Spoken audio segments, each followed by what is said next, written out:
Welcome to Rezzed. We're here at day 2 with Xander playing RaiderZ. Apparently. Are you actually going to move? Are you going to play the game? There we go. So, of course, I'm stood here with Rudiger, who is going to actually talk through as we watch Xander die many, many a time. I hope not so. You know, going in there, this is Rengot Village, one of the open zones that we have in closed beta content. And it's basically the home of the Rengot goblins, as you might have seen them already, or there in the background you see them, the blue little ones. Xander, can you go and fight one of those and see how it goes? Ah, he's too far, you know, you have to go a little bit closer. Now you can fight him. So not with that one. Yes, that's the right one. The combat style that we mentioned yesterday, the whole action style there, as you saw, he has to roll out of the way. It really is a fantastic system, but it also means that, as we discussed yesterday, you know, most other MMOs, you have the player run up and stand there and have that whole rock'em sock'em robots moment where they're just fighting. But this game punishes you if you do that. It's not a case of we have this combat system, but you can do it the old school way. It's a case of no, you have to do it. You need to do it this way because otherwise you'll just die, because these things hit fairly hard. Yeah, but you get used to it, you know? When you get through really the different levels, and then especially with the start, you get very, very fast used to the difference in the combat style.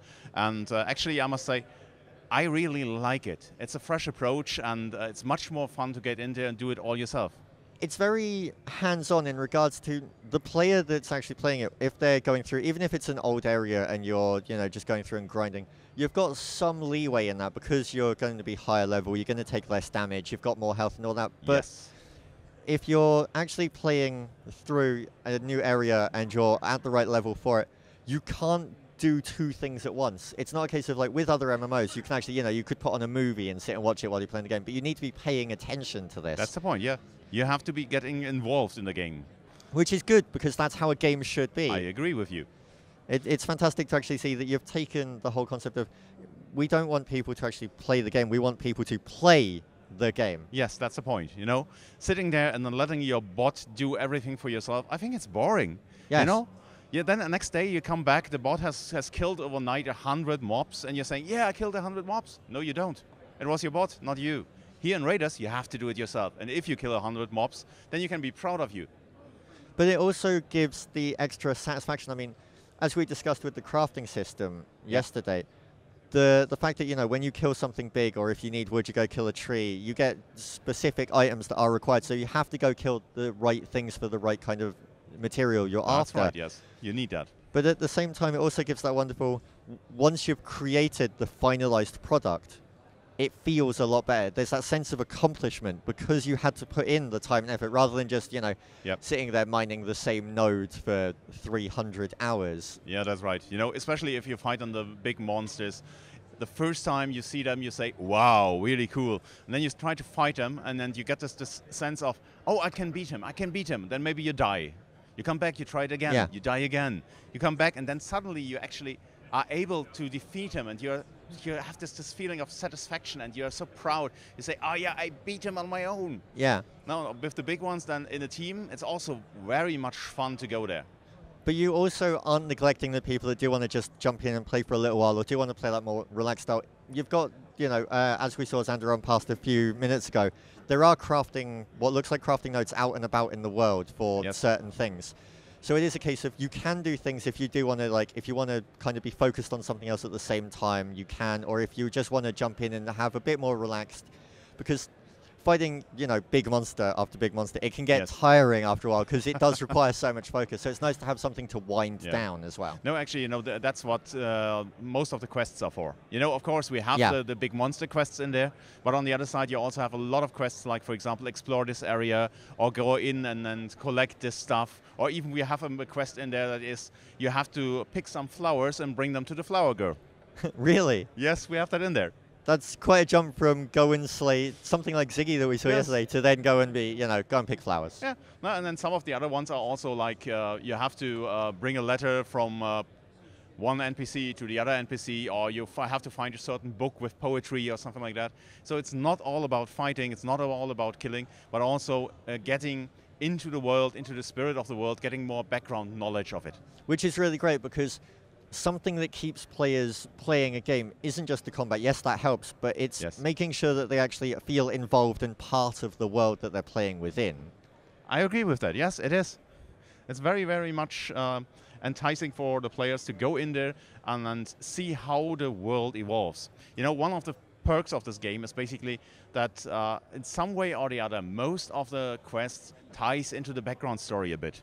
Even if you don't realize it at the beginning, later then you will see, oh, I have seen this character before. Yeah.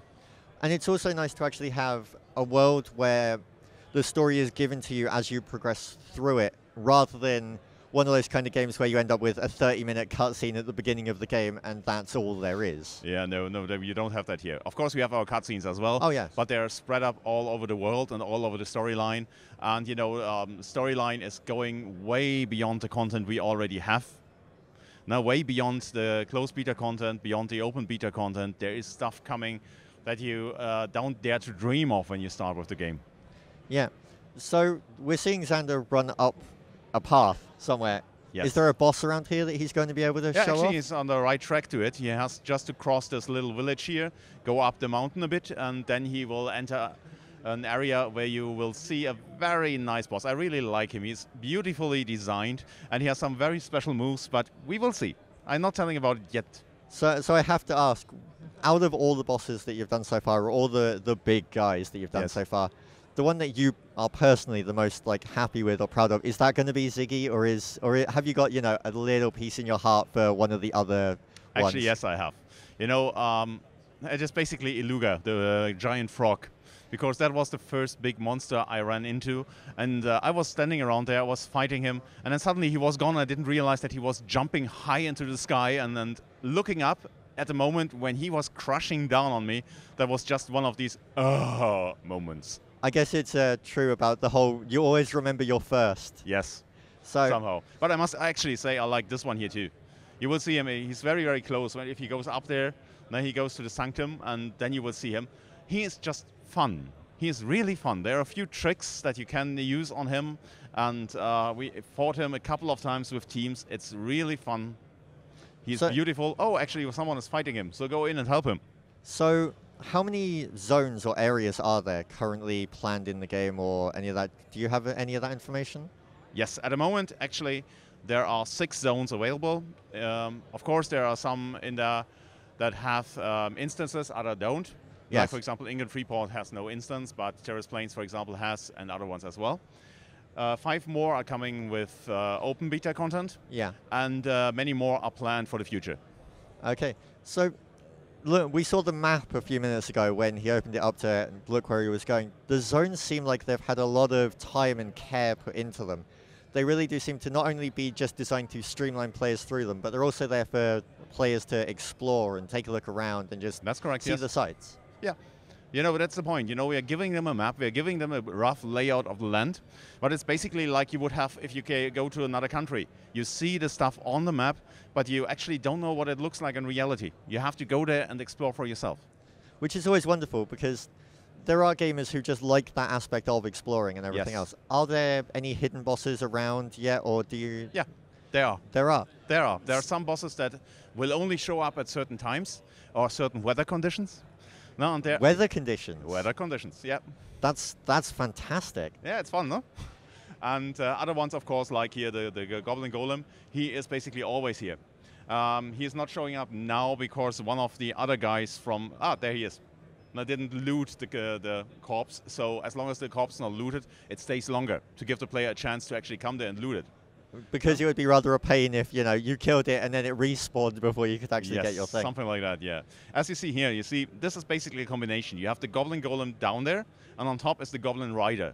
And both of them have different fighting styles. So the Goblin Golem, for example, tries to crush you, tries to grab you and slam you into the ground, while the Rider on top throws randomly just some bombs around. You could actually see just that brief pause when Xander was sizing it up, just that, how am I going to do this? Yeah. Which is fantastic, to actually see a player do that, rather than just go, okay, it's a boss, I can just run in there. To actually see that a player has to go, okay. You better not do that with any of the bosses. Yeah, to see how am I going to approach this. It must be really great to actually see players with their hands on your game, just kind of seeing that everything that you thought and you've seen from playing it yourself now being the exact same feeling that I they're getting. love getting here down to the show floor and talking to the players. Now, I did that before I started my interview session today. I'm now here on the show floor. I will stay until the doors are closed. I love to get in touch with them and then hear what they have to say, how they feel about it, and then get a satisfaction out of it.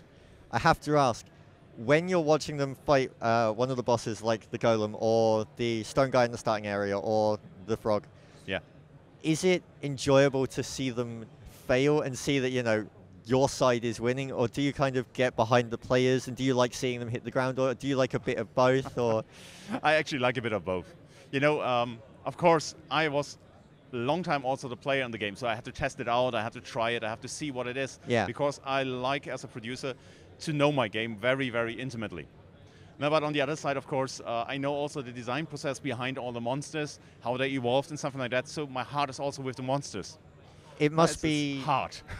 It must be really great to see a player fighting a boss and then to actually see them die. And there's of course going to be that moment where they just, you know, hands in their heads, sigh that they came so close but they didn't finish off. Yes. And then to see just that kind of determination, to see them just turn around and go, I can do this. Yep. And then just to see them go back and then to see them kill it that time round.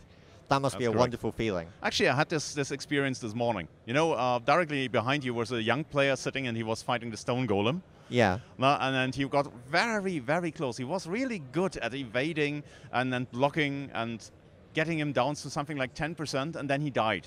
Then in the first moment of frustration, he was getting up and wanted to actually go, and then he pressed the respawn button and saw that he was not so far away from the guy. I said, oh damn, I can do it. Jumped in, went there and killed him. That must be fantastic to actually see that. I mean, do you mind telling us what you felt at that moment? I actually had a big grin on my face and saying, yep, that's the way you should do it. Because it shows that you've got everything just right, in my opinion.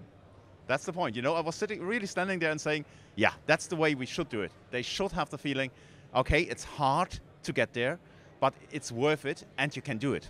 So, Xander, can you actually go back and show us the corpse? Can you, just so we can have a look at the loot? Running over there. There you go. So do you just want to say a few things about what we can see here? Of course, these are all crafting materials, aren't they? These are all crafting materials, and you need them actually to craft weapons, or you need them to craft some costumes or some armor that you have. You know, in the game, you don't have any complete loot that you actually will find in those monsters. Yeah, so everything no complete pieces. sword or no complete armor.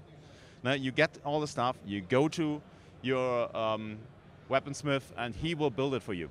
One of the nice things I actually like is that when you're going in there and you have, or you want a certain sword, you go to the blacksmith, you buy the recipe. And if you have the recipe, you can attach it to your quest list, and you can actually go there and see all the time how many stuff you need and what you already have. So I'm curious to know, you mentioned recipes. Are recipes going to drop from bosses as well? Is it a case that they are? No, you have to get them from the blacksmith or from the weaver or whatever you want. Okay, so I have to ask, as Xander is now, this is the third time I think he's fighting this. I'm just going to put the microphone down next to him and see if he can actually not die and give us a few words. I'm actually really enjoying this. It's not my usual cup of tea. The close-up fighting, I'm much more of a sci-fi fan than the fantasy kind of environment like this, but the act like that, having to actually dodge the attacks rather than it just being some daft dice roll that most MMOs I've played have done. And Terra did this, but I don't know, Terra didn't grab me like this really has. It's very challenging. Well, there you go. It seems that you've got another fan that likes your game. So, Rudiger, thank you very much for your time. Thank you very much for letting us have a look at RaiderZ. And I guess I'm going to just leave Xander here and I'll go up and do something else. No problem. I will take care of him. Excellent. Thank you. You're welcome.